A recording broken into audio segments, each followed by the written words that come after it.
Yuk Bapak Ibu boleh silakan duduk. Terima kasih. Benar enggak? Puji Tuhan, hari ini kita boleh bersukacita. Malam hari ini kita boleh bersukacita. Kita semua anak raja. Jadi apapun yang kita alami, kita tetap katakan kita adalah anak raja. Anak raja itu pasti disayang. Amin. Baik Bapak Ibu, kita membuka persekutuan doa kita dengan tanda kemenangan dari Tuhan kita Yesus Kristus. Dalam nama Bapa dan Putra dan Roh Kudus. Allah Bapa di surga, sungguh kami bersyukur malam hari ini Kau boleh undang kami untuk hadir di persekutuan doa Santo Laurentius. Bapa, kami bersukacita bersama saudara-saudara kami. Meskipun di luar hujan, meskipun terasa dingin, tapi hati kami hangat. Hati kami hangat dengan kasih-Mu Bapa. Hati kami hangat dengan senyuman-senyuman dari saudara-saudari kami saat ini. Bapa, kami datang ke sini. Kami percaya bukan karena satu kebetulan. Kau yang undang kami, Kau yang memperbolehkan kami untuk hadir malam hari ini. Karena kami percaya ada kerinduan bagi kami, Bapa. Kerinduan yang ingin Kau sampaikan kepada kami. Bapa yang baik, sepanjang hari ini, semua kegiatan telah kami lewati. Suka duka kami lalui Bapa. Kami lalui dengan badan yang sehat. Kami lalui juga dengan hati yang penuh syukur kepada-Mu. Kami percaya kami boleh ada pada malam hari ini. Semua karena kasih-Mu Bapa. Tidak ada yang dapat kami lakukan, tidak ada yang dapat kami katakan untuk membalas segala kebaikan-Mu kepada kami Bapa. Inilah syukur kami. Kami mau naikkan kepada-Mu, satu-satunya Raja dalam hidup kami. Kami sangat mengagumi semua kebaikan-Mu, semua cara-Mu untuk melindungi kami, menyertai kami Bapa. Inilah syukur kami. Ku kagumi cara-Mu mencintai-Ku. Kau ada di cerita proses hidupku. Titik terendah Engkau hadir, Ku mengangkatku, ku tahu Kau tak menyerah akan hidupku.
di titik terendah kami Tuhan, Kau jangkau kami melalui kawan-kawan kami, melalui saudara-saudara kami, melalui komunitas kami. Terima kasih Tuhan. Terima kasih untuk hari ini. Dari pagi kami bangun, kami boleh membuka mata kami. Kami boleh merasakan seluruh panca indera kami Tuhan. Badan kami boleh kami gerakkan. Kami merasakan nafas kehidupan kami. Terima kasih Tuhan. Terima kasih untuk pasangan hidup kami Tuhan. Untuk anak-anak kami. Untuk orang tua kami. Untuk segala pekerjaan kami. Terima kasih Tuhan. Bahkan kami berterima kasih Tuhan untuk segala sakit penyakit yang boleh kami alami. Kami percaya Tuhan, Kau selalu mengasihi kami di dalam apapun kondisi kami Tuhan. Bagian kami hanya bersyukur, bagian kami hanya berserah kepada-Mu Tuhan. Karena di saat kami angkat tangan, Engkau yang akan turun tangan terhadap kami Tuhan. Tuhan yang Maha Baik, malam hari ini kami mau terus memuji-Mu, kami mau terus menyembah-Mu Tuhan. Karena tiada yang dapat kami lakukan selain bersyukur, memuji, menyembah-Mu Tuhan. Dengan hati yang penuh sukacita Tuhan, kami mau bangkit berdiri. Kami mau nyatakan sukacita hati kami Tuhan, dengan pujian-pujian kami kepada-Mu, dengan lagu-lagu yang kami naikkan ini Tuhan, dari kerinduan hati kami, dengan hati yang penuh sukacita kami mau menyatakan Tuhan, betapa baiknya Engkau di dalam hidup kami. Amin.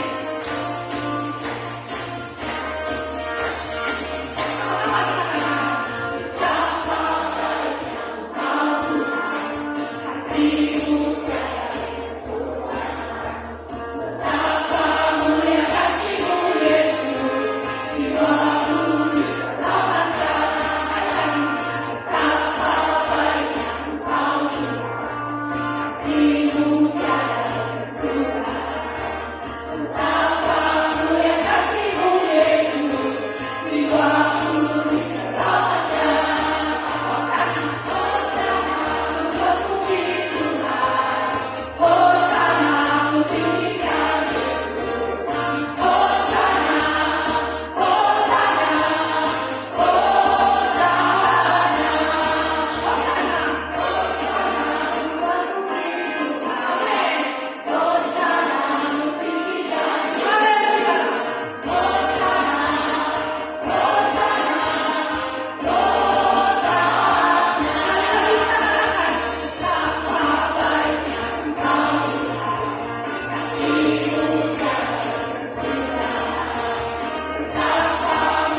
mau tetap di sini Bapa bersamamu.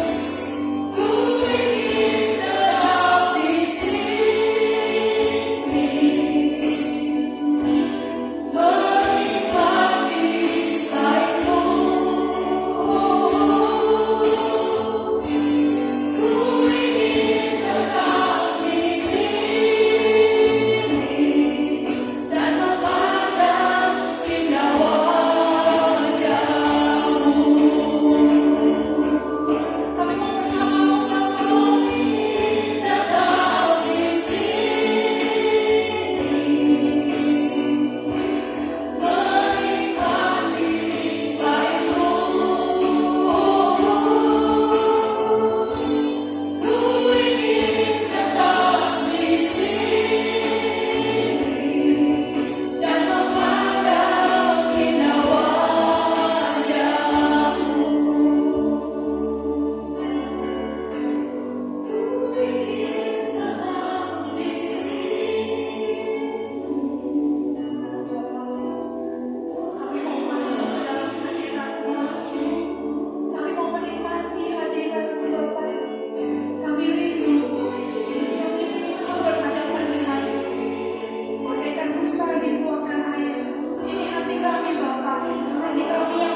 sangat yang boleh kami terima.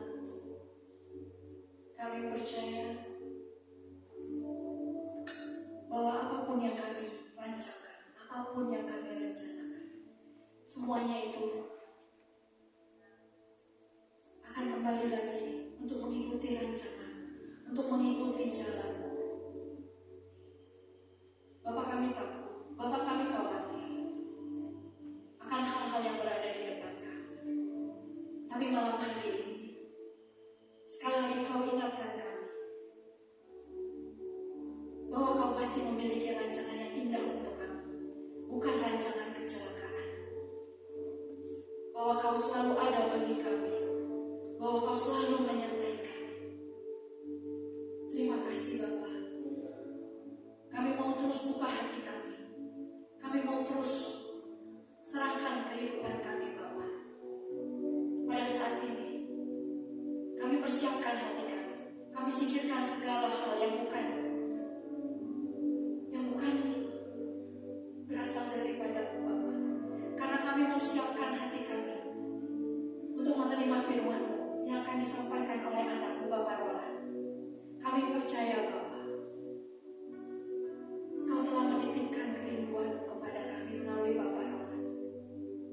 Bagian kami adalah membuka hati. Bagian kami adalah menyendirikan telinga kami. Bagian kami adalah taat untuk mendengarkan, melaksanakan firman-Mu Bapak. Ini kami Bapak, hati yang siap dibaca, hati yang siap ditabur oleh firman.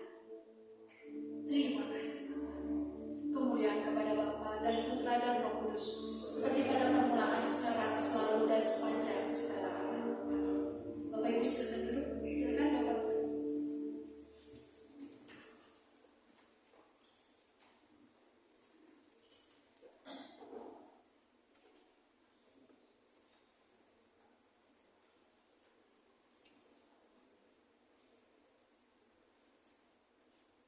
Shalom Bapak Ibu yang terkasih dalam Yesus Kristus.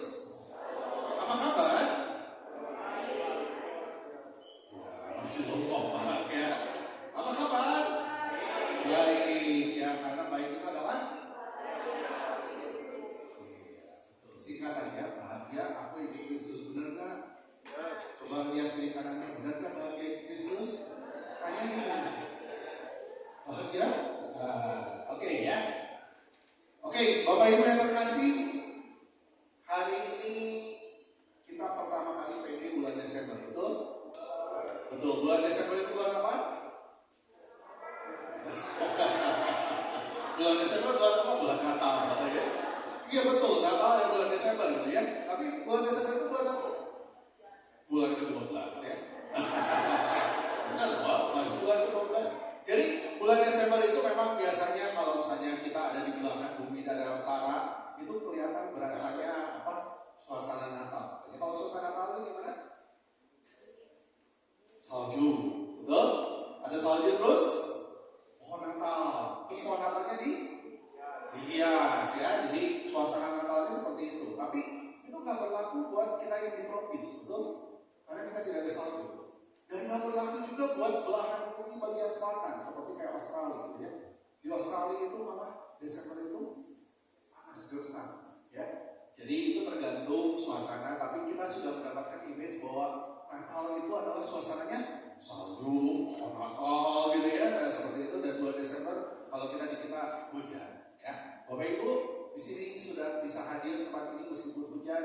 Saya yakin ini bukan suatu kebetulan Tuhan yang berkirim Bapak Ibu untuk ada di sini. Amin. Ya, padahal kalau ngomong hujan enaknya apa? Nah, enaknya bobo di rumah gitu ya daripada datang ke PD gitu kan.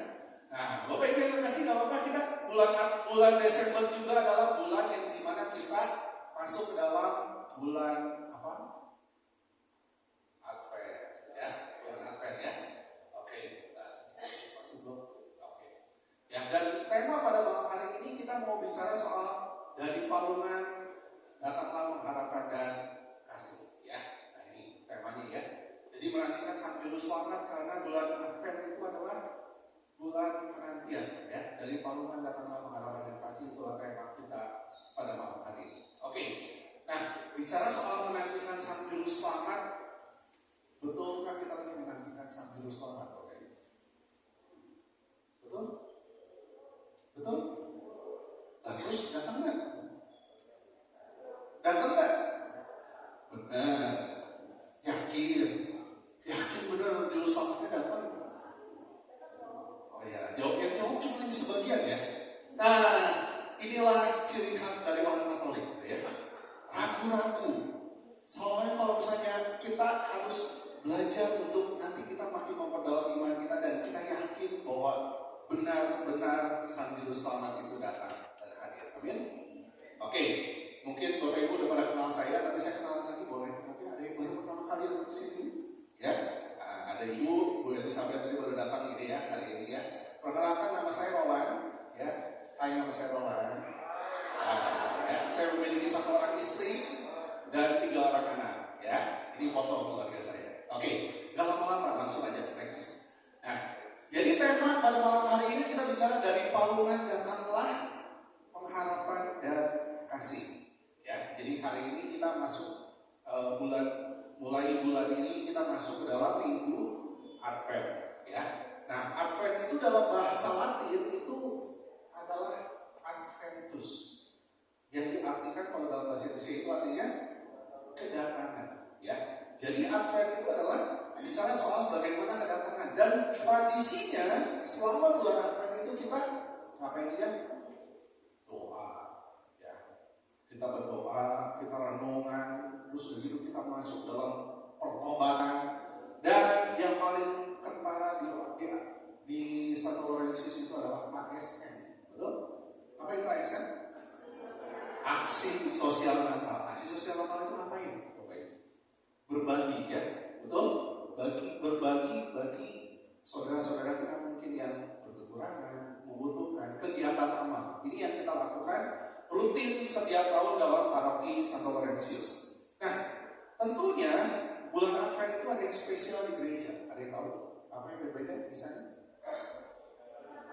Ada lingkaran Advent.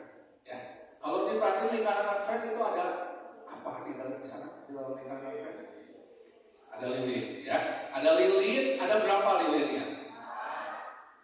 Benar. 4 atau 5? Ya, di foto ini 4 ya, betul ya. Kalau di gereja berapa? 5, ya. Karena kenapa? Lilin pertama itu bicara lilin. Iya, lilin Advent. 4 ini lilin Advent. Jadi yang pertama itu adalah lilin simbol pengharapan, ya. Jadi itu lilin yang pertama itu adalah lilin simbol pengharapan. Yang kedua adalah, ya ada itu. Yang kedua itu adalah damai, ya. Yang ketiga itu adalah sukacita. Yang keempat itu adalah kasih atau joy, ya. Jadi ada 4 lilin. Nah, terus lilin kelima apa? Lilin Tuhan Yesus sendiri. Kehadiran daripada Tuhan Yesus sendiri, ya. Nah, itu adalah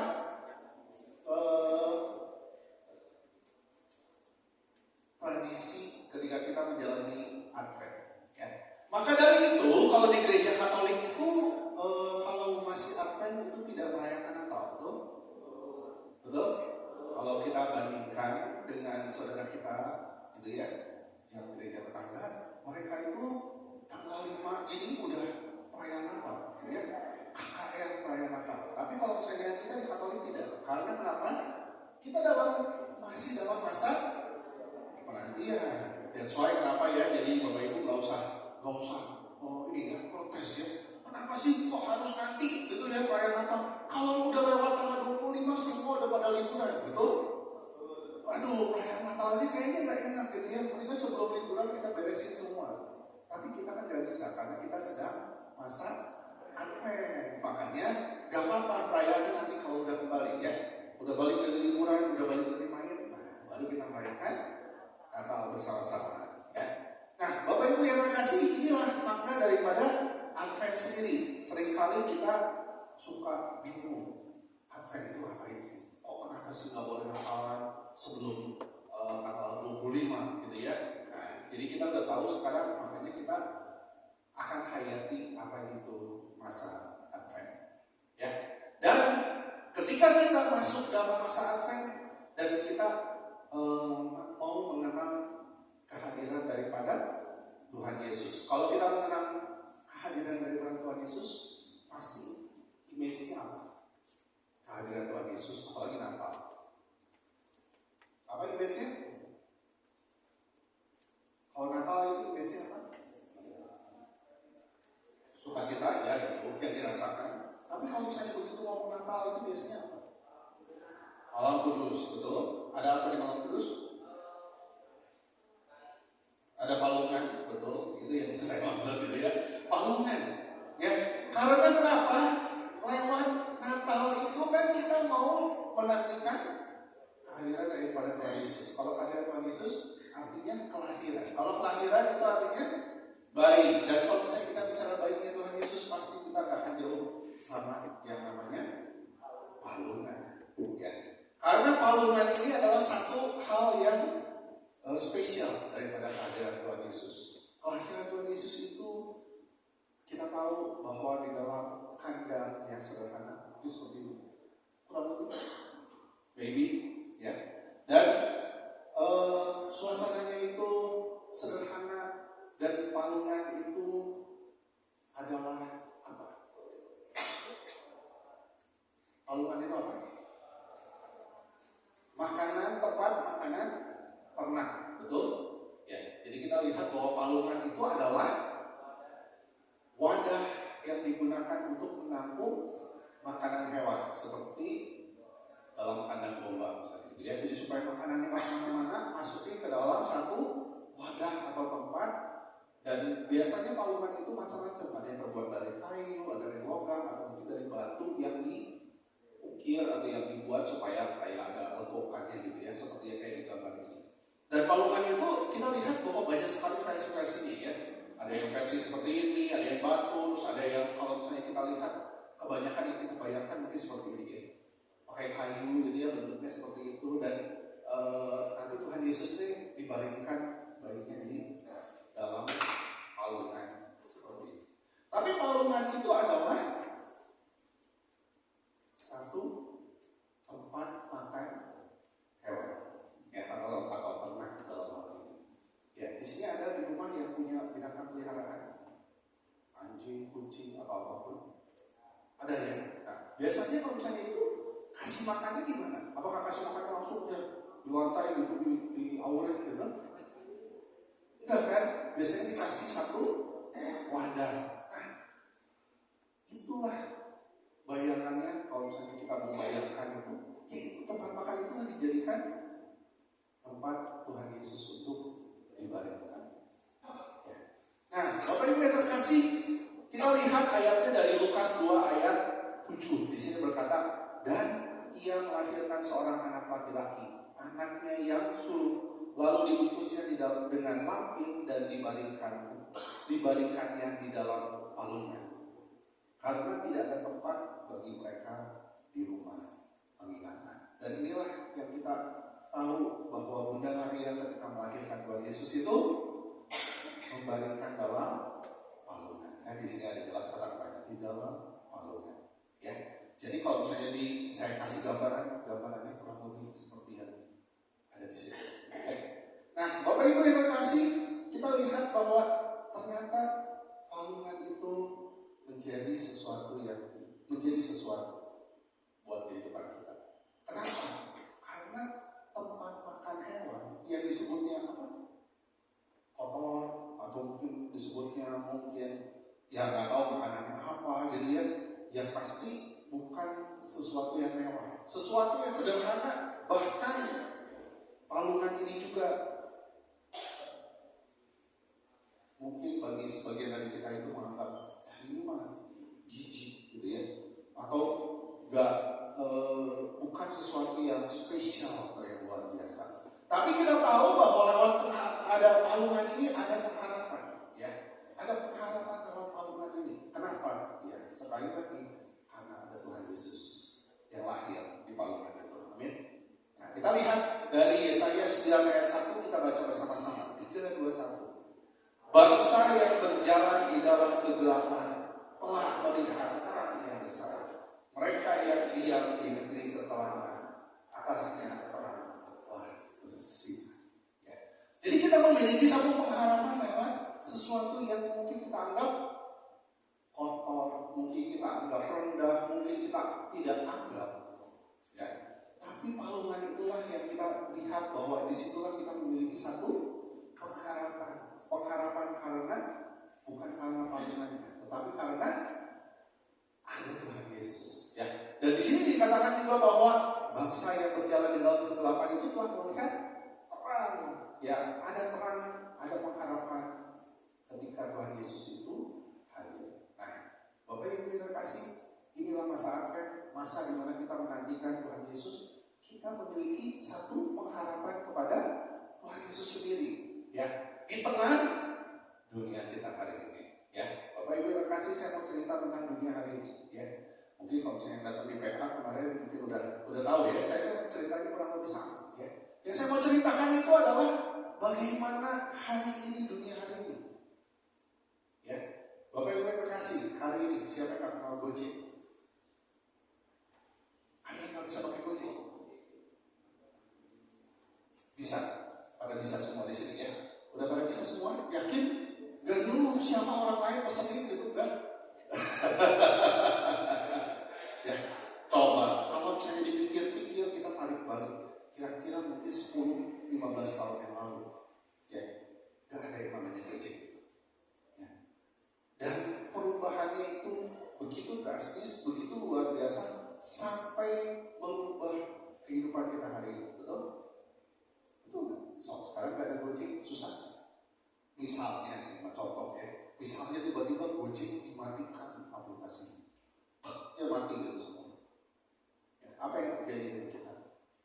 Mau ngirim sesuatu sulit, jadi mau beli makanan sulit, karena biasanya ngandelin mereka. Ya. Itu baru cerita soal Gojek, Bapak Ibu. Ya, yang hari ini mungkin Bapak Ibu dengar berita-berita itu pernah dengar yang namanya AI. Atau kalau ditulis bahasa Indonesia AI. Ya, AI itu bukan asisten imam ya Bapak Ibu ya. Kebetulan namanya sama kan, asisten imam. AI kita sering buat AI, itu ada AI ya. Nah, tapi bukan AI itu bukan asisten imam. Tapi bicara soal AI. Kalau AI itu dalam bahasa Inggris itu disingkatnya adalah singkatan dari artificial intelligence. Pintar, tapi buatan, kepintaran buatan. Artificial intelligence. Ya. Nah, pertanyaannya Bapak Ibu, ada yang tahu nggak AI ini apa? Pasti mikirnya itu robot. Tuh, pasti kalau misalnya kita secara logik kadang-kadang suka mikirnya, oh AI ini mungkin robot kali ya. Robotnya kayak manusia. Terus udah gitu nanti dia bisa disuruh-suruh, misalnya suruh datang ke Krishna, misalnya gitu ya, suruh mukuli Krishna, bisa gitu ya mungkin. Pikirannya begitu ya, mungkin robot yang mungkin pintar, canggih, bisa masak, bisa ini, bisa itu. Mungkin kita pikirannya seperti itu. Padahal yang namanya AI itu bukan bentuknya fisik, tapi itu bentuknya seperti pikiran. Pikiran yang buatan, yang bisa bekerja dengan software komputer gitu ya. Dan dia bisa bekerja dengan begitu cepat. Ya. Bahkan mengalahkan kecepatan manusia melakukan apapun. Ya. Jadi simpelnya begini, ya, simpelnya begini. Kalau Bapak Ibu sekarang lagi lihat gambar ini, ya, ini gambar yang di-generate oleh AI. Ya. Jadi kalau misalnya nanti gambar-gambar yang saya pasang semua, ini semua pakai AI. Saya buat. Ya. Ini gambar ini dibuat, di-generate. Saya minta sama AI, tolong buatkan gambar seperti ini, dan dia langsung buatkan. Ya, saya minta gambar malungan ini dengan domba-domba, dia bikin gambar ini. Saya minta gambar ini, dia buat. Ini gambarnya semua pakai AI. Ya, jadi ini kecerdasan buatan yang saya cuma hanya sekedar perintahin, dia bisa lakukan. Ya, saya pernah dikasih satu foto, ya, foto brosur, dan saya pengen keluarin teksnya. Ya, saya kirimin masih Dalam waktu beberapa detik dia keluarin semua teks. Ya. Saya kasih satu buku PDF dalam buku digital, saya kasih 100 halaman dan saya suruh dia rangkumin. Ya. Kalau kita baca bukunya, kita butuh waktu mungkin berhari-hari untuk baca. Tapi dengan kasih ke AI, dia bisa langsung bikin rangkuman dalam waktu itu kan. Nah, itulah yang namanya AI. Jadi AI ini sekarang ini lagi berkembang dengan luar biasa dan ini sekarang sedang menguasai dunia kita. Ya. Jadi Bapak Ibu, saya bukan nakut-nakutin, tapi kita mau lihat kondisi hari ini di mana dunia itu sekarang dikuasai oleh AI ini. Buat kita yang nggak ngerti gimana? Ada saya nggak ngerti Pak. Saya nggak ngerti soal AI itu. Saya udah tua, udah senior, nggak mau ikut-ikutan kayak gitu. Nggak apa-apa, nggak usah ngikutin. Tapi minimal kita mengerti bahwa dunia itu berkembang. Dunia itu berkembang dan berubah. Maka dari itu kita harus berkembang dan berubah juga. Ya. Dan yang mengerikan dari AI ini apa? Karena diminta apapun dia pasti jawab. Ya. Pernah ada satu orang dia bikin jurnal, dia bikin itu menanyain kalau orang-orang yang sudah senior, sudah tua, apa yang harus dilakukan supaya hidupnya lebih bermakna. Dia tanya sama AI, ya, dia tanya sama AI, jawabannya seperti ini. Ya, ini dalam bahasa Inggris ya. Saya terjemahin kurang lebih, akhirnya ada tulisan please die. Bapak Ibu, ya, AI yang katanya canggih, hebat, tapi kalau misalnya kita tanyain, dia bisa ngomong kayak begini gitu kan? Kamu udah tua, you are not special, not important, gak diperlukan lagi, udah aja mati aja. Ya, ini jawaban AI betul-betul, dan ini cukup mengejutkan banyak orang. Dan ketika ditanya kayak gini, wah, langsung developer ngomong ini ada salah coding. Ada salah. Harusnya tidak seperti ini, tapi ini seperti pengalaman keluar. Bayangin, ketika orang lagi putus asa dapat jawaban seperti ini apa? Beneran begitu. Nah, inilah Bapak Ibu yang saya mau ceritakan bagaimana dunia ini dikuasai oleh sesuatu artificial intelligence atau AI yang hari ini kita alami. Dan ketika kita alami dan mengalami sesuatu yang apa disebutnya kayak pisau bermata dua, betul? Bapak Ibu punya pisau di dapur? Punya kan? Buat apa pisau? Buat potong sayur, buat potong daging, gitu ya, buat ibu-ibu gitu ya. Tapi buat membunuh bisa? Bisa. Ya. Sama juga dengan AI. Dia sesuatu yang bagus berguna bisa, tapi dipakai buat membunuh orang bisa. Ya. Maka dari itu kita harus sadari dunia ini berubah. Jadi kalau misalnya hari ini kita ngomong, saya mah pengen kaya dulu dan dari dulu juga begitu, ya itu zaman dulu. Hari ini sudah berbeda. Makanya hari ini Persekutuan Doa juga daftar presensi harus pakai QR code. Kalau nggak pakai nomor gitu ya, supaya berkembang, supaya ngikutin zaman ya. Nah, Bapak Ibu yang terkasih, kita melihat apa kaitannya dengan palungan tadi. Dan kita lihat bahwa palungan ini adalah tempat pertemuan antara Allah dengan manusia lewat Tuhan Yesus. Tuhan Yesus hadir lewat palungan, dan palungan itulah yang menjadi jembatan kita bersama dengan Tuhan Allah. Kita manusia dengan Tuhan Allah dijembatan lewat palungan. Ya, kita lihat dalam Matius 1 ayat 23 berkata, sesungguhnya anak darah itu akan mengandung dan melahirkan seorang anak laki-laki, dan mereka akan menamakan dia Immanuel, yang berarti apa? Allah menyertai kita. Ya, lewat kelahiran Tuhan Yesus di palungan, itulah yang mengkonekkan kita dengan Tuhan. Ya, karena Tuhan Allah itu selalu menyertai kita kemanapun kita melangkahnya lewat kehadiran Tuhan Yesus. Ya, ini palungan. Jadi palungan ini adalah satu titik temu antara manusia dengan Tuhan. Dan soal hari ini dengan keadaan AI yang hari ini, jadi gak usah khawatir juga. Karena apa? Kita memiliki koneksi langsung kepada yang selalu menyertai kita. Ya, jadi nggak perlu khawatir sama soal kita. Ya, tapi kita tahu bahwa banyak hal yang kita bisa jalani kalau kita berpegang sama Tuhan. Ya, saya mau kasih satu ilustrasi dalam kegelapan ya. Oke, anggap ini kegelapan ya. Gelap total kayak gini ya, hitam gitu. Coba, Bapak Ibu kalau misalnya dalam kondisi gelap ini apa yang dilakukan?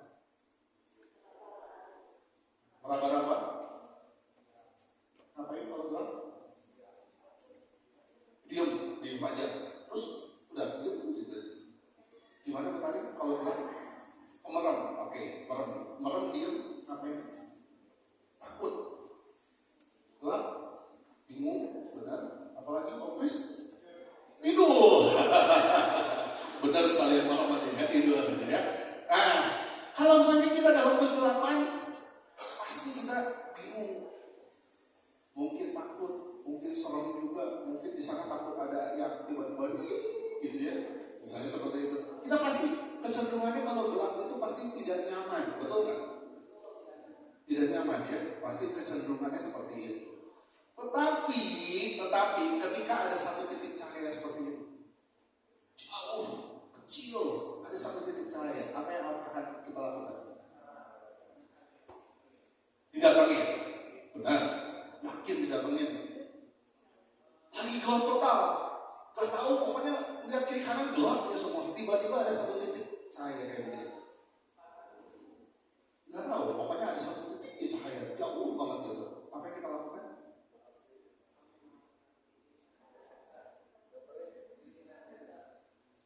Bukan sumbernya apa. Pokoknya melihat ada satu titik cahaya dalam kegelapan.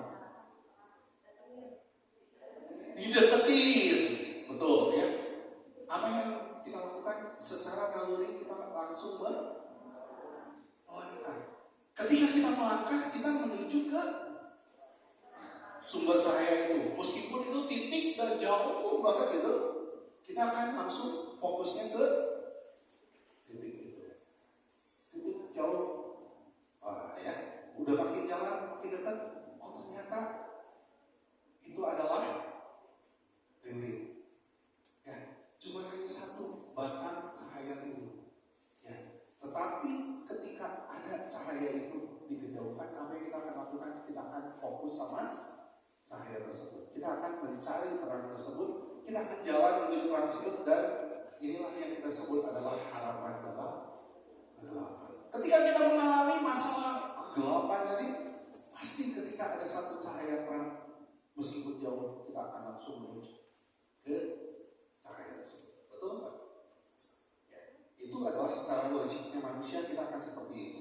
Dan maka dari itu Yeremia 29 ayat 11 berkata, sebab aku ini mengetahui rancangan-rancangan apa yang ada padaku mengenai kamu, demikianlah firman Tuhan, yaitu rancangan damai sejahtera dan bukan rancangan kecelakaan, untuk memberikan kepadamu hari depan yang penuh harapan. Ya. Nah, Bapak Ibu yang terkasih, kehadiran Yesus itu seperti kayak cahaya titik tadi. Ketika Tuhan Yesus hadir, titiknya jauh di sana, kecil, jauh. Tetapi ketika kita sudah mulai fokus sama Tuhan, kita akan kejar titik itu, betul? Ketika kita lihat titik itu, kita akan peduli lagi nggak apa yang ada di sekeliling kita? Kecenderungan enggak. Ya. Ketika kita melihat satu titik cahaya, pasti kita langsung buru-buru. Oh, cepetan menuju titik cahaya itu. Di bawah ada ular, mungkin kan? Tapi kita peduli enggak? Enggak. Karena kita sudah fokus sama titik cahaya itu. Nah, Bapak Ibu yang terkasih di sini, kita mau bicara adalah bagaimana Tuhan Yesus itu menjadi terang dunia. Tuhan Yesus itu hadir di palungan bagaikan satu titik kecil, Bapak Ibu. Yang kayak kita itu jauh banget gitu, tapi itu memberikan satu titik pengharapan yang begitu luar biasa, karena lewat Tuhan Yesus lah.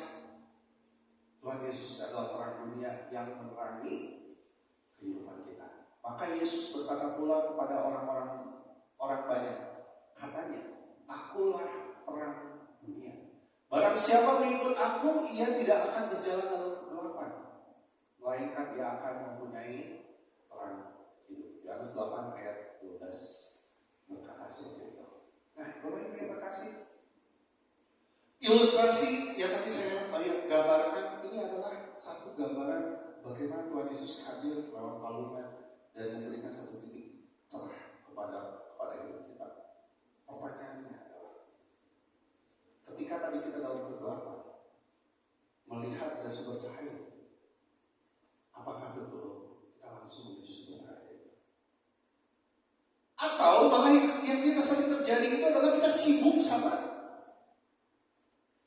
sesuatu sekeliling kita, kegelapan di sekeliling kita.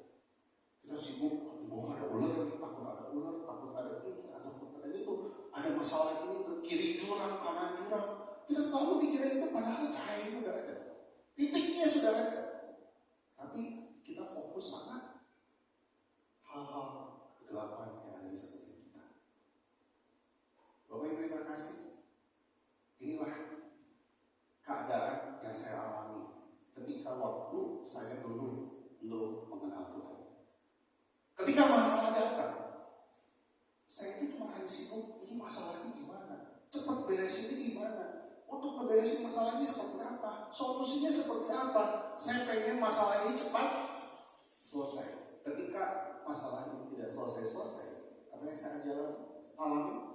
Cerolah marah sama Tuhan, cerolah kecewa sama Tuhan, tidak mau untuk datang ke gereja, tidak mau untuk peduli lagi. Ketika marah sama Tuhan, nggak ada gunanya datang ke gereja. Ngapain?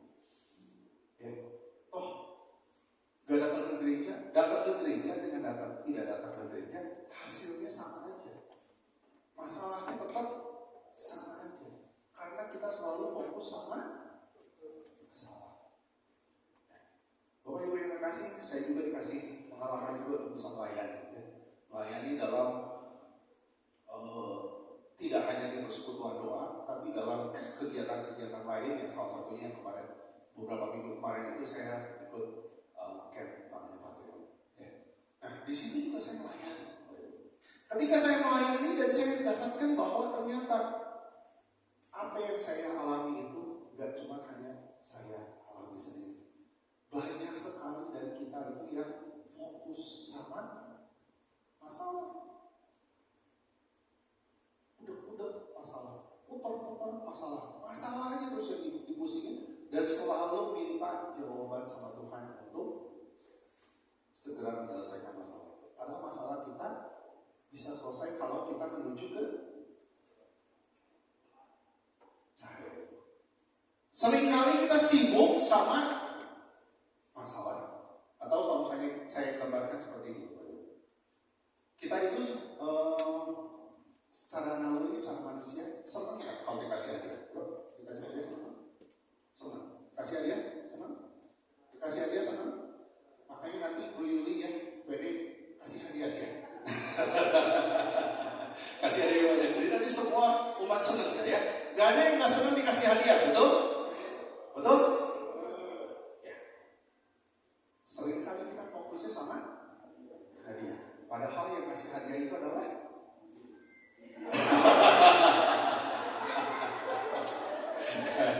kebetulan Bu Yuli itu adalah koordinator PD ya. Jadi dia pernah untuk memutuskan gitu ya. Kasih hadiah apa gitu ya. Seringkali yang kita lihat hadiahnya, oh ada hadiah di PD maka datang ke PD. Kalau nggak ada hadiah di PD nggak datang. Padahal ketika kita datang ke PD, yang kita cari itu adalah Tuhan. Kita seringkali sibuk sama hadiah. Padahal kita itu harus fokus sama yang pemberi hadiahnya. Kalau pemberi hadiahnya nggak ada, nggak akan dapat hadiahnya. Gitu kan?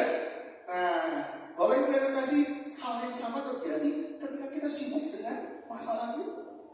Padahal penyelesaian masalah itu udah ada. Titiknya cuma jauh. Kita harus mengeluarkan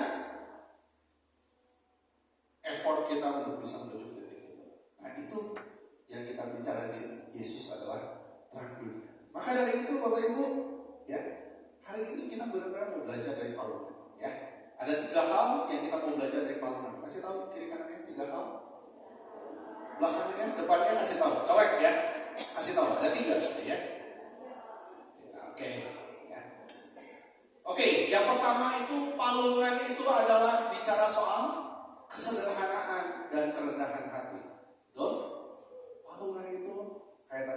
menggambarkan benar-benar cuma hanya tempat makanan yang mungkin jijik, yang mungkin tidak kotor, tidak higienis atau whatever apapun yang kita bayangkan tentang palungan itu. Tapi palungan ini bicara soal bagaimana Tuhan Yesus datang dengan kesederhanaan dan kerendahan hati. Kita baca bersama-sama dari 1 Petrus 5 ayat 5 sampai 6.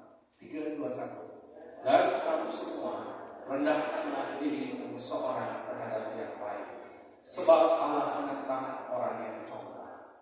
Kami mengasihi rendah hati, karena itu rendahkanlah diri di bawah Tuhan yang betul, supaya kamu ditinggikan pada waktu itu. Bapak Ibu yang kasih di sini firman Tuhan berkata sangat jelas sekali, rendahkanlah diri terhadap yang lain, sebab Allah menentang orang yang combong. Ya. Hari-hari ini ya banyak di luar sana itu orang-orang yang sombong, ya, congkak dan lain sebagainya. Tapi di pedoman Yesus ini nggak ada ya. Coba boleh lihat kiri kanannya. Nggak ada ya. Nggak ada di sini kan. Nggak ada satu maksudnya ya. Mungkin ada 2 atau lebih. Nah, Bapak Ibu yang kasih, kita melihat bagaimana kesederhanaan dan kerendahan hati itu benar-benar yang diminta oleh Tuhan. Dan ketika kita menjalani kehidupan kita, seringkali yang kita alami itu bagaimana kita mau untuk harus merendahkan diri, merendahkan hati kita dalam kita menjalani kehidupan kita. Bapak Ibu yang terkasih, kalau misalnya Bapak Ibu ketika melayani dalam gereja, ya, melayani sebagai katakanlah asisten imam, melayani sebagai apa? Lektor, mungkin sebagai pemasmur di gereja. Wah, semangat. Ya, saya juga dengar kalau saya lektor pemasmur itu, kalau yang mau melayani di gereja itu biasanya yang paling ramai itu jam 9:30. Kalau di luar waktu itu nggak prime gitu ya. Karena pengennya jam 9:30. Kenapa? Paling ramai di saya. Ketika saya jadi lektor atau jadi pemasmur kelihatan sama semua orang. Coba kalau dilihat, apakah kita sudah memiliki kesederhanaan dan kerendahan hati untuk melayani? Ya. Bapak Ibu yang terkasih, seringkali ketika kita melayani sesuatu yang sulit, sesuatu yang susah, kita seringkali nggak mau, pilih-pilih. Ya. Nah, ini cerita soal pewarta, Bapak Ibu ya. Pewarta seperti saya, ya. Seringkali itu sangat mudah sekali untuk ngatur-ngatur jadwal. Ini kesaksian dari saudara kita ya, Bro Richard ya. Apa ini kan waktu kita lagi rekoleksi juga dia cerita, ya. Oh dia itu dulu pelakunya. Ya. Kalau saya sekarang lihat ada PD muda-mudi tadi ya. Oh bro bisa nggak? Bisa. Cara kalian akalnya bisa gitu ya. Oke, diambil jadwalnya isi gitu kan. Terus tiba-tiba PD ibu-ibu ya, PD ibu-ibu ya, telepon bro pas tanggalnya sama dengan PD muda-mudi. Apa yang dilakukan? Yang PD muda-mudi ditelepon lagi, bro sorry ya, ternyata saya salah lihat jadwal, ya, gitu ya, karena tidak menarik atau mungkin tidak menarik gitu ya, lebih menarik yang PD ibu gitu ya. Bapak Ibu yang terkasih, itu salah satu bentuk yang sangat mudah sekali bagaimana kita tergoda untuk tidak setia atau tidak rendah hati. Nah, Bapak Ibu yang terkasih, seringkali kita mau melihat rendah hati itu dari orang-orang yang memiliki jabatan. Ya, dan kita tahu ya, waktu kemarin bulan September Bapak Paus datang ke Indonesia. Pada ikutan bisa? Enggak, tapi pada ikutan ngeliatin Bapak Paus itu datang, ya minimal di TV lah ya, atau di YouTube gitu kan ngeliat Bapak Paus itu kalau secara kedudukan dia itu adalah kepala negara di Vatikan, ya. Jadi seorang kepala negara dia memiliki akses untuk bisa mendapatkan satu perlakuan khusus, ya, tak terkecuali di Indonesia, ya. Jadi dia itu bisa disiapkan satu kamar di hotel bintang 6 mungkin, ya. Oh, jangan bintang 7 ya. Kalau bintang 7 nanti kita tahu nomor 16 ya. Bintang 6 ya, sekarang nggak ada bintang 6 di Jakarta Bapak Ibu ya. Hotel bintang 6 kamarnya biasanya yang disebutnya namanya presidential suite. Kamarnya satu lantai kalau nggak salah ya. Nah, bisa sampai seperti itu. Jadi fasilitasnya ada. Pesawat jet pribadi bisa juga. Mobil bisa limousine yang mewah itu bisa. Berhak, Bapak Ibu. Tapi apa yang dilakukan oleh Roh Paulus? Dia menunjukkan kerendahan hati, kesederhanaan. Dia bisa untuk mendapatkan itu semua. Tapi yang dia lakukan, dia tidur di kamar di kedutaan KPK. Ya, itu yang dia lakukan. Kedua adalah dia nggak memilih mobil yang luar biasa, tapi dia pilih Honda Innova. Toyota Innova ya, yang standar aja. Dan yang paling mengejutkan apa Bapak Ibu?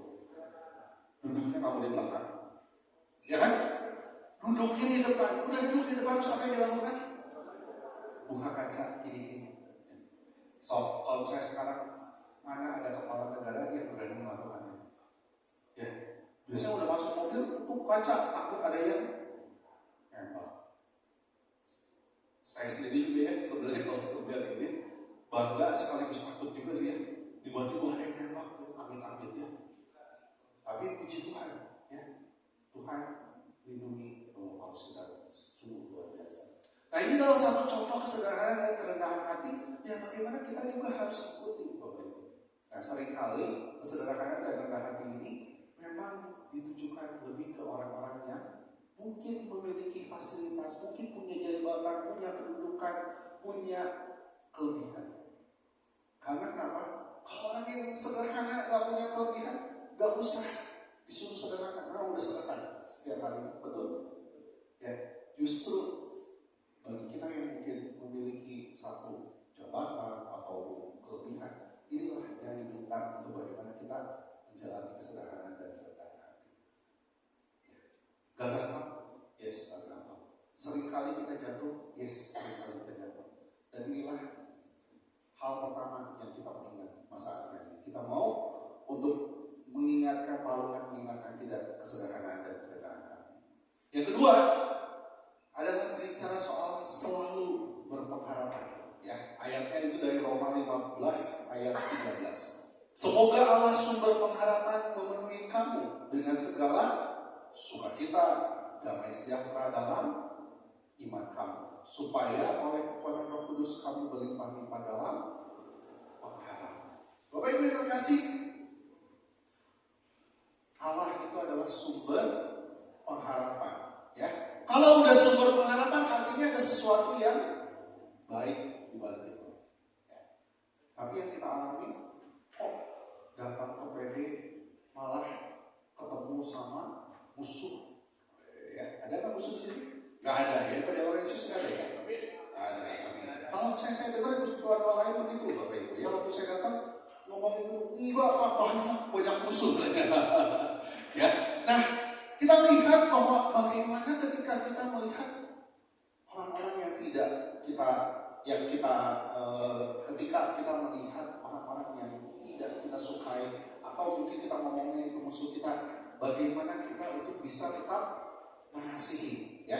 Karena kita lihat bahwa Allah itu adalah sumber pengharapan yang memenuhi dengan damai sejahtera sukacita, bukan sesuatu yang buruk. Maka dari itu, Bapak Ibu, ya saya memiliki seorang sahabat, ya saya bilang sahabat buat gelut.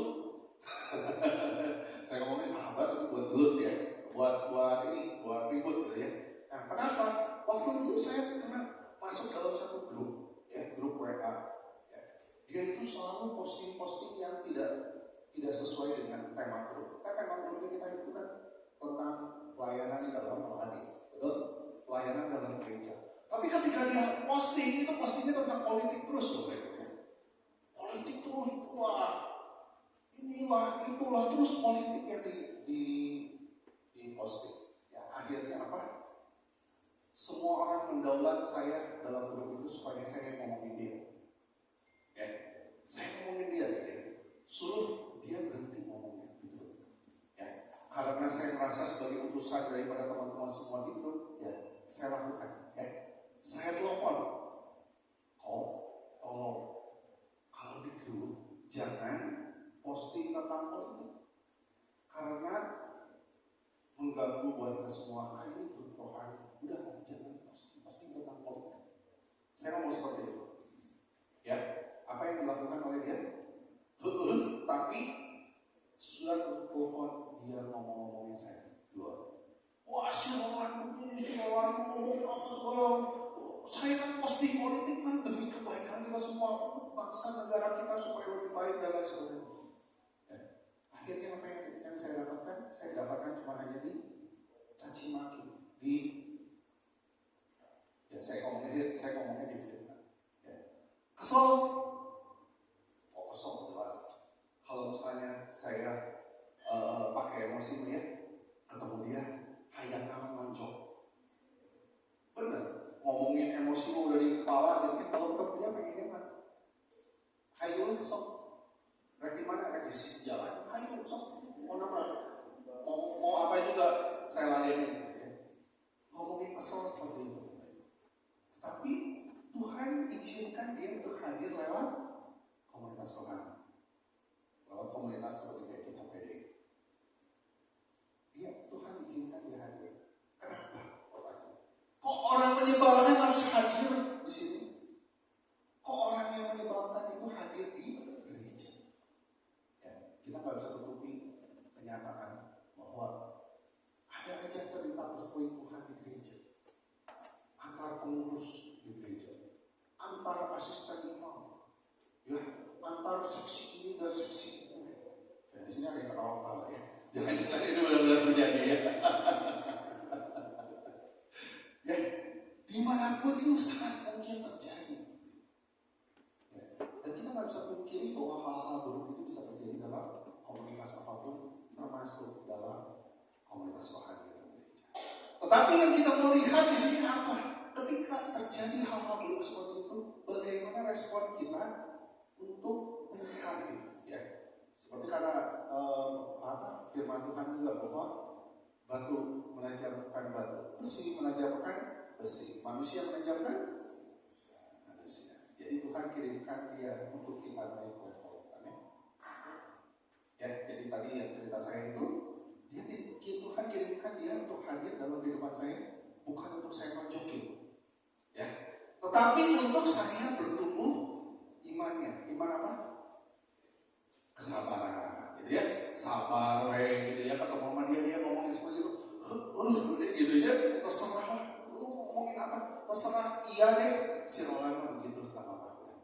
Ya, biarkan dia mau ngomong keluar apapun, tetapi saya tidak monjok dia, tidak balas dia. Itu yang penting, ya. Dan itulah ketika saya sekarang hari ini kan baik-baik saja. Kalau ketemu juga dia tetap masih permen, masih kopi, masih ini. Wah, pokoknya baik banget lah, gitu ya. Nah, itulah yang kita mau lihat, bagaimana kita berproses bertumbuh ketika kita mengalami sesuatu yang paling buruk. Padahal hal buruk itu mungkin sesuatu yang kita nyebelin, tapi Tuhan kirim lewat orang-orang tersebut. Maka dari itu kalau misalnya Bapak Ibu di dalam gereja, komunitas, atau mungkin dalam persekutuan doa juga ada orang-orang yang menyebalkan, pasti Tuhan ingin kita untuk naik. Amin. Selalu berpengharapan karena Tuhan memberikan damai sukacita, damai sejahtera dan sukacita dalam kehidupan kita. Amin. Yang ketiga, yang terakhir kita bicara soal kasih yang dapat mengubah dunia. Ya. Ayatnya itu adalah Yohanes 4 ayat 9 sampai 10 berkata, dalam hal inilah kasih Allah dinyatakan di tengah-tengah kita, yaitu bahwa Allah telah mengutus anaknya yang tunggal ke dalam dunia supaya kita hidup olehnya, dan inilah kasih itu, bukan kita yang telah mengasihi Allah, tetapi Allah yang telah mengasihi kita dan yang telah mengutus anaknya sebagai penambahan bagi dosa-dosa kita. Bapak Ibu yang terkasih, di sini kita mau lihat bagaimana kasih daripada Allah ini yang hadir lewat Tuhan Yesus, hadir lewat kesederhanaan, hadir lewat satu titik kecil, ya. Tetapi kasih ini yang mengubah seluruh isi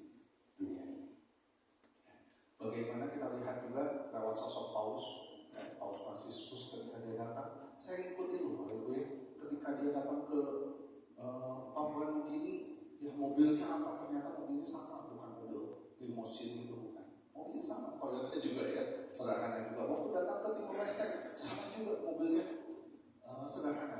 Itu memang udah karakter dari Bapak. Harus ini bagaimana dia memiliki kerendahan hati. Tapi lewat kerendahan hati itulah yang mengubah begitu banyak orang. Ya. Waktu di GBK, ya, ini saya waktu di GBK, saya itu nemenin mama saya, ya, mama, ya, kita tukar tiket, ya, karena mama kan ini sulit ya kalau misalnya naik di GBK ya ke atas gitu ya. Saya ngobrol-ngobrol sama badan ya. Nah, ini gimana nih gitu? Udah, tukar aja tiketnya pakai yang kursi roda.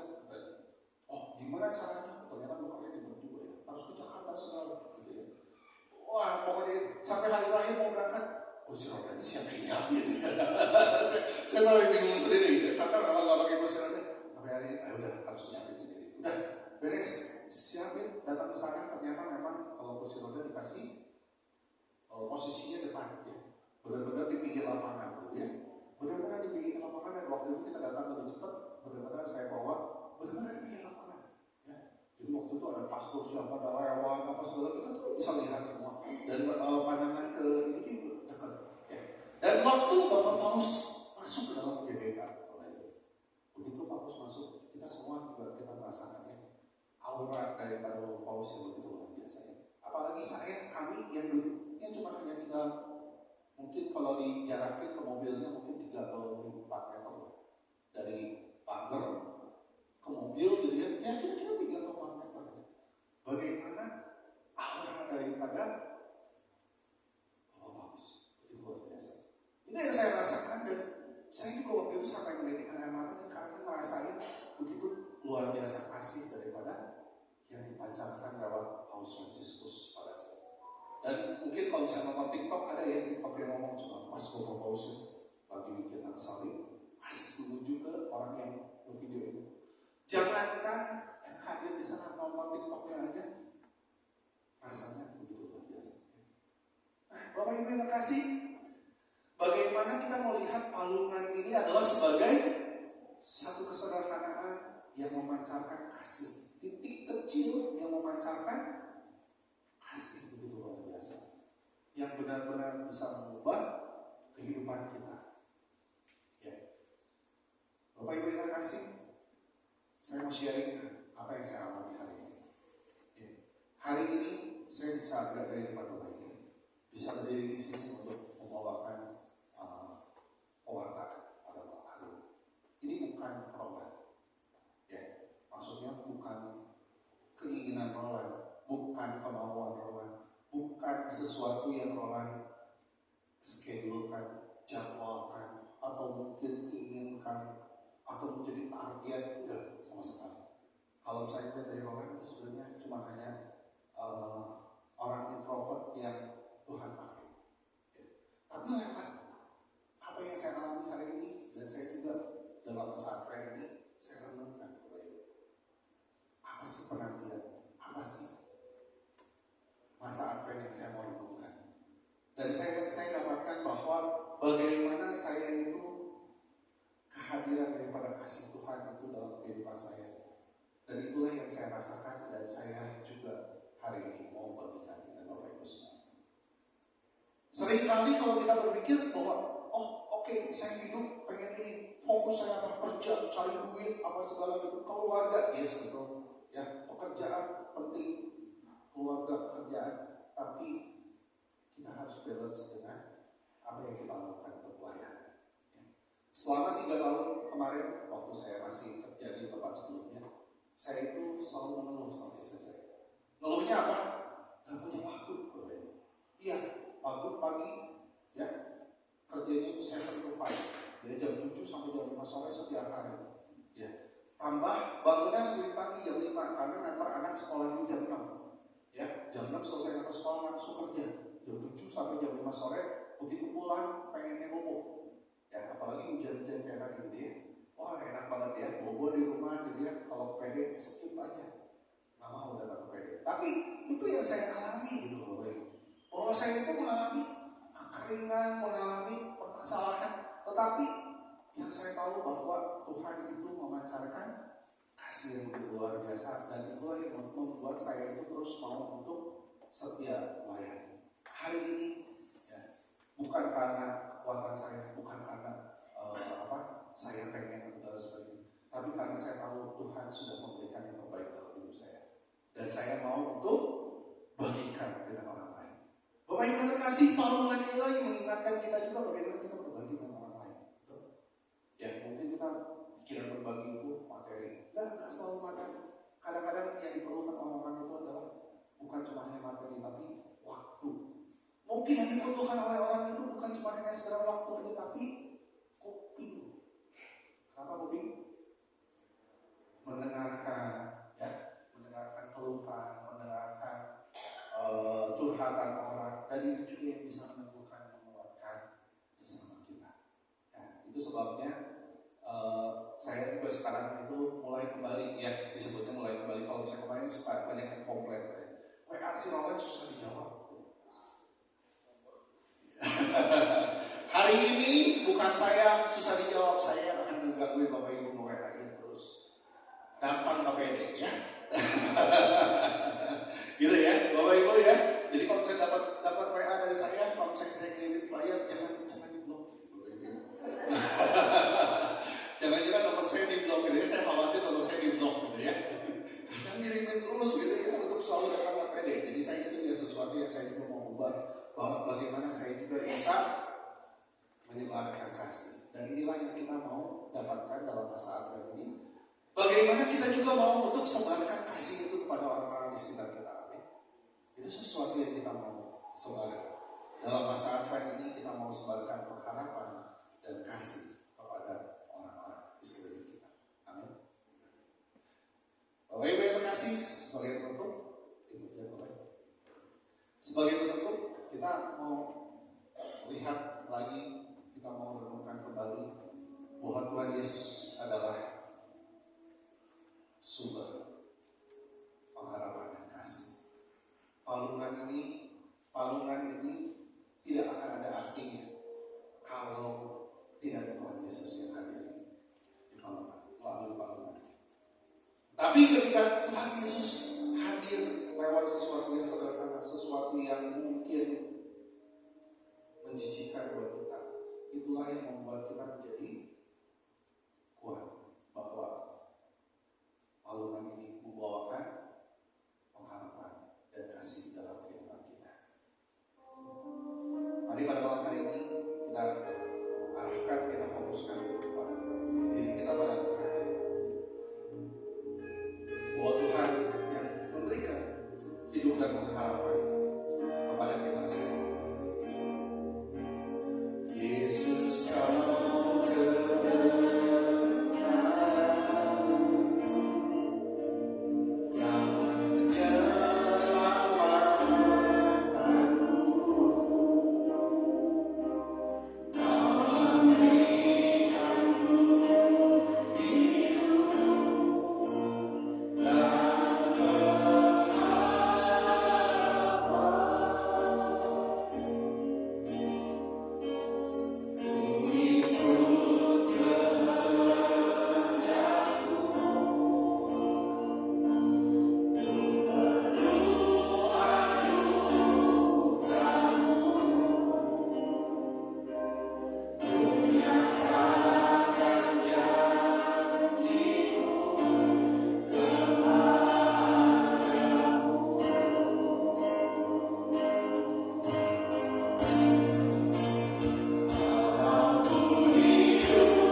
Tuhan, kami tidak bisa jauh daripada Engkau, karena kami tahu bahwa Engkau adalah sumber kehidupan kami. Engkau adalah sumber pengharapan kami. Engkau adalah titik kecil yang hadir dalam diri kami, tapi yang bisa mengubahkan seluruh hidup kami. Tuhan, kami mau untuk terus penuh dengan pengharapan kepada Engkau, untuk terus bisa belajar lewat palungan yang Engkau hadir, begitu sederhana, begitu rendah hati, dan kami tahu bahwa Engkau hadir dengan begitu luar biasa, yang memberikan kami pengharapan dan kasih yang begitu luar biasa dalam kehidupan kami. Tuhan, apapun yang kami alami, kami yakin lewat Engkau-lah kami bisa menjalani segala sesuatu dalam kehidupan kami. Baik suka maupun duka yang kami alami, kami percaya rancangan-Mu adalah yang terbaik. Dan inilah sumber pengharapan kami, meskipun kami mengalami kesulitan yang seringkali menurut pikiran kami tidak mungkin. Tetapi bagi Engkau segala sesuatu sangat mungkin, dan Engkau bisa memberikan sesuatu yang di luar apa yang kami pikirkan. Dan itulah iman pengharapan kami kepada Engkau. Kami mau terus mengarahkan hati-Mu kepada Engkau, mengarahkan hati kami kepada cahaya titik sebagai sumber pengharapan kami dan sumber kasih yang kami alami. Terima kasih Tuhan, terima kasih.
Ketika kami terpisah dari Engkau, kami akan mati. Maka dari itu kami mau terus berpegang kepada Engkau. Apapun yang kami alami, kami mau terus percaya bahwa Engkau adalah sumber kekuatan bagi kami semua. Terima kasih. Kau meringatkan kami untuk masalahkan kami untuk menantikan Engkau, berpengharapan menantikan kedatangan Engkau dalam kehidupan kami. Kami yakin bahwa Engkau tidak akan pernah satu detik pun untuk meninggalkan kami. Di kami Tuhan, kami mau terus meninggalkan iman kami. Kami terus mau menemukan iman kami, supaya kami terus bisa menjadi pribadi yang Kau ingin, sesuai dan seturut dengan apa yang Kau kehendaki. Terima kasih Tuhan. Setiap firman yang telah Kau bangun dalam hati kami masing-masing bisa masuk, bertumbuh, berakar, berkembang, dan juga berbuah. Dan kiranya buah ini kami bisa bagikan kepada orang-orang yang kami kasih, kepada keluarga kami, orang sekitar kami, komunitas kami, para keluarga kami maupun bangsa dan negara kami. Ya Tuhan, kami serahkan seluruh hidup ini ke dalam tangan. Demi Yesus, Tuhan Maha kami yang hidup dan berkuasa kini dan sepanjang segala abad. Amin. Terima kasih Bapak Ibu, Tuhan Yesus berkati.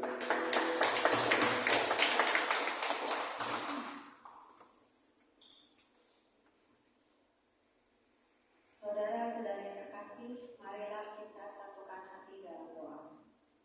Allah Bapa yang Maha Kuasa, terima kasih untuk acara persekutuan doa malam ini dan untuk firman yang baru saja kami dengarkan.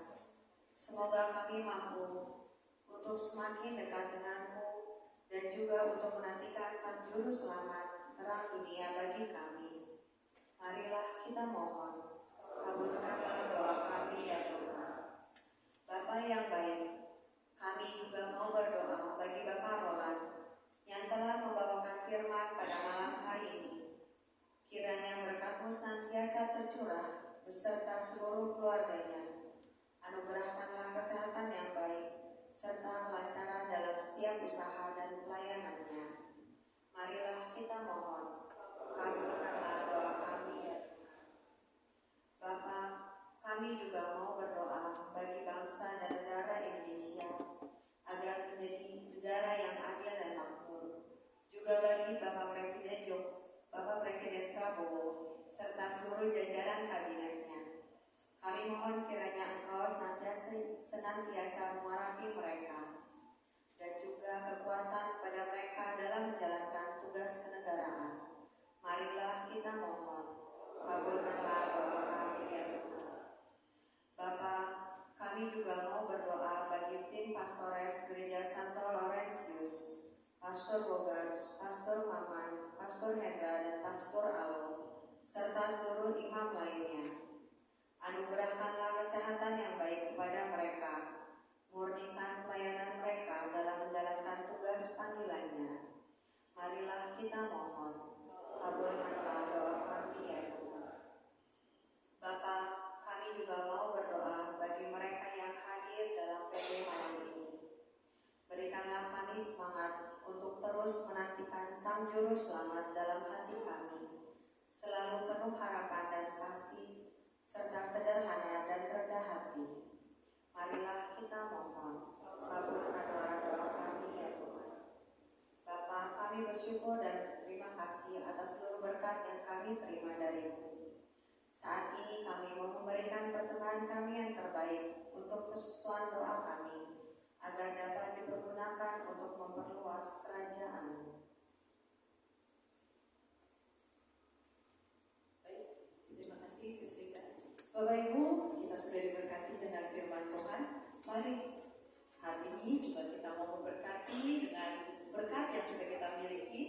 Kantong kolektor akan diedarkan. Bapak Ibu juga dapat menyalurkan berkat melalui tulis yang ada di layar depan. Sambil kita ikut bernyanyi ya Bapak Ibu ya. Silakan sih.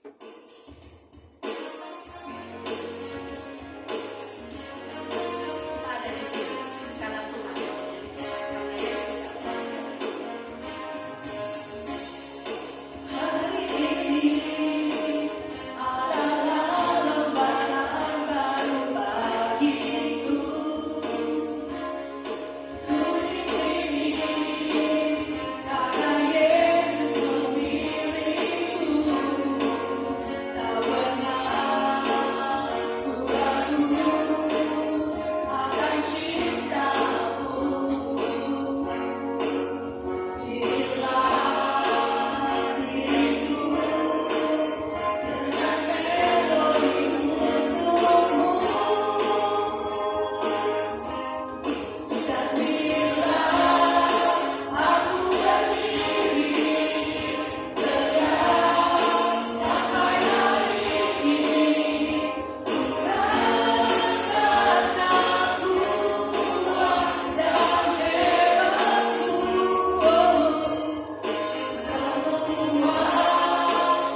persekutuan doa PD Laurentius, kiranya Tuhan Yesus selalu memberkati kita semua. Amin. Mari saya undang Ibu Yuli untuk memberikan pengumuman.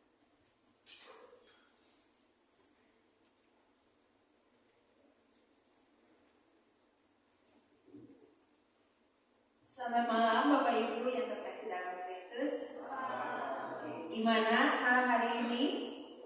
Panas. Terberkati. Puji Tuhan ya.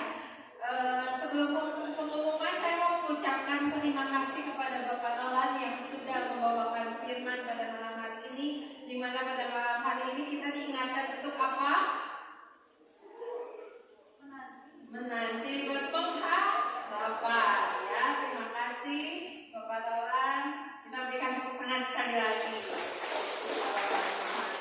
Dan terima kasih kepada seluruh tim yang sudah bertugas pada malam hari ini, semuanya kemudian di Momet ya, semua pendaftaran, konsumsi, dan kepada seluruh umat yang hadir pada malam hari ini ya. Kita ada umat baru, Bu Elizabeth, terima kasih sudah datang. Ada lagi nggak ya yang baru ya? Ada beberapa ya. Oh, Tristan baru. Terus kita di belakang juga Ibu, makasih sudah datang bersama Bapak ya. Oke, kita mau mendengar beberapa buah pengumuman. Pengumuman yang pertama, PD kita minggu depan, ya, di bulan Desember ini kita punya tema menantikan Sang Juru Selamat. Minggu depan tanggal 12 Desember, temanya menyambut Sang Raja dengan sukacita dan damai. Ya, kita mau terus menantikan Juru Selamat, kita mau menyambut Sang Raja. Firman akan dibawakan oleh Bro Oscar. Jadi Bapak Ibu jangan ketinggalan ya, ini Bro Oscar ini yang fenomenal ya, baru merit gitu ya, dan masih muda juga gitu ya. Jadi jangan ketinggalan minggu depan untuk datang ya, seperti biasa jam 7 malam di Ruang Kristal. Kami tunggu kehadirannya. Kemudian next, doa syafaat. Doa syafaat. Doa syafaat Laurentius, PD Laurentius diadakan setiap hari Selasa. Minggu depan, Selasa tanggal 10 Desember jam 6:30 malam di Ruang Agnes di bawah ya. Mari Bapak Ibu kalau pengen kita sama-sama doa, ngapain sih doa syafaat, yuk datang ke doa syafaat. Kemudian doa perantang kerahiman ilahi. Kami tim doa juga, ada doa kerahiman ilahi setiap hari langsung. Meeting ID dan pasportnya bisa dilihat. Jamnya itu kita mulai 14.45, jam 3 kurang seperempat ya, sore hari. Kemudian next. Nah, bagi Bapak Ibu yang ingin punya wujud doa, ingin didoakan, ada wujud-wujud doa, boleh. Tim doa PD Laurentius juga mengadakan pelayanan wujud doa. Boleh menghubungi Linda dan Nova, nomornya ada di flyer ya. Oke, next. Masih ada pengumumannya. Nah, ini bagi Bapak Ibu yang punya anak-anak remaja atau enggak anak kecil juga ya, bisa. Ini nanti hari Sabtu tanggal 14 Desember ada yang namanya LED. LED ini mereka dari PD Gracia, PD anak-anak ya, dari anak-anak SD sampai SMA mengadakan Praise and Worship Night dengan tema Homecoming. Bagi Bapak Ibu yang punya anak yang mau pengen tahu PD anak itu seperti apa, boleh datang ya. Sabtu 14 Desember di Jalan Maulana Yusuf nomor 5 jam 5 sampai jam 7. Ada biayanya 25.000 dan akan dibawakan oleh Bro Krismanto. Ini bagus ya Bapak Ibu untuk anak-anak, supaya ya anak-anaknya semua nyanyi, memuji, kita sama-sama mereka bisa memuji dengan teman-temannya. Jadi ditunggu ya. Oke, next. Nah, Bapak Ibu, ini ada juga satu lagi di hari Sabtu tanggal 11 Januari 2025 Ini itu dari Paroki Cimahi. Mereka akan membangun gereja di Kota Baru Parahyangan, ya. Jadi mereka akan mengadakan penggalangan dana dengan tema Journey to Promised Land, ya, sama pastornya udah tahu ya, Pastor Eko. Nah ini itu modelnya itu drama musikal, ya. Jadi boleh bagi bapak ibu yang pengen tahu gitu Pastor Eko mengadakan drama musikal seperti apa, boleh nanti datang ke Hotel Haris di Festival City Link tanggal 11 Januari mulai jam 6 sampai jam 9. Untuk tiketnya kalau yang mau boleh nanti menghubungi saya, nanti saya kasih linknya untuk membeli tiketnya. Oke, masih ada. Nah Bapak Ibu, untuk supaya puasa kita bisa lebih maju lagi, silahkan untuk memberikan survei, ya, quick survey gitu, menilai apa yang kurang, apa yang bagus, silahkan boleh di-scan barcode dan diisi. Terima kasih, Tuhan Yesus memberkati. Terima kasih Ibu. Mari Bapak Ibu kita tundukkan kepala, kita akan akhiri persekutuan kita malam hari ini. Bapak yang baik, kami bersyukur untuk malam hari ini Tuhan.